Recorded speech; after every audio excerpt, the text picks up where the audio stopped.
नमस्कार, मी डॉक्टर यशपाल प्रभुदर, समोरचे हॉस्पिटल बोदवड, मूळव्याध, भगंदर, फिशर ह्या आजारांवर मागील 15 वर्षांपासून शास्त्रशुद्ध पद्धतीने ट्रीटमेंट करतोय। आतापर्यंत जवळपास 10,000 रुग्णांची तपासणी व त्यांना सल्ला आणि 3,500च्या वर रुग्णांवर शास्त्रशुद्ध पद्धतीने मूळव्याध, भगंदर, फिशरसाठी आपण कायमस्वरूपी उपचार केलेला आहे, त्यांना बरं केलेलं आहे।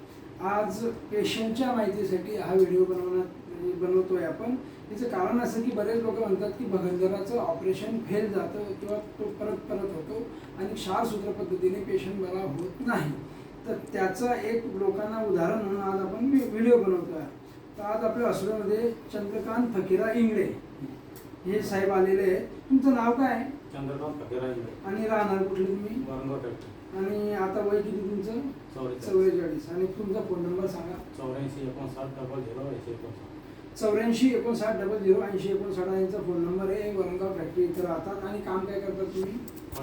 कॉन्ट्रॅक्टमध्ये ते काम करतात, कॉन्ट्रॅक्टर आहे। यांना 5 वर्षापूर्वी माझ्याकडे आले होते। त्यावेळेला त्यांना फिशरचा त्रास होता, संडाच्या आधी कोंब होते आणि त्यांना भगंदराचा सुद्धा त्रास होता।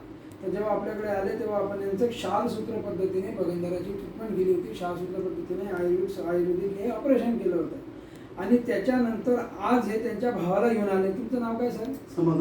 समाधान ताळे त्यांचे भाऊ आहे, त्यांना मला दाखवायला ते आज घेऊन आलेले आहे। तर 5 वर्षापूर्वी हे आले होते, यांना भगंदराचा त्रास होता, आपण ट्रीटमेंट केली आणि 5 वर्षानंतर आजपर्यंत मधल्या 5 वर्षात यांना काही त्रास झालेला नाही। तर तुमचं भगंदराचं ऑपरेशन आपण कोणत्या पद्धतीने केलं होतं? क्षारसूत्र। आणि त्याला वेळ किती लागला होता? 15 मिनिट। साधारण त्याला 15 ते 20 मिनिटं वेळ लागला होता आणि क्षारसूत्र पद्धतीने आपण त्याची ट्रीटमेंट केली होती। पण त्याच्यानंतर एक साधारण 15 दिवसात, महिन्यात ते बरे झाले होते आणि त्याच्यानंतर आजपर्यंत तुम्हाला काही ह्या आजाराचा कोणताही त्रास नाही। त्यांना कोणताही त्रास नाही, ते पूर्ण फिशर, कोंब आणि भगंदरापासून बरे झाले म्हणून ते त्यांच्या भावांना आज माझ्याकडे दाखवायला घेऊन आले। तर पेशंटच्या माहितीसाठी पेशंटना सांगण्याचा उद्देश हाच आहे की भगंदराची ट्रीटमेंट क्षारसूत्र पद्धतीने हा भगंदर कायमचा बरा होतो। जवळपास 5 वर्ष झाले परंतु त्यांना कोणत्याही प्रकारचा त्रास झालेला नाही। धन्यवाद।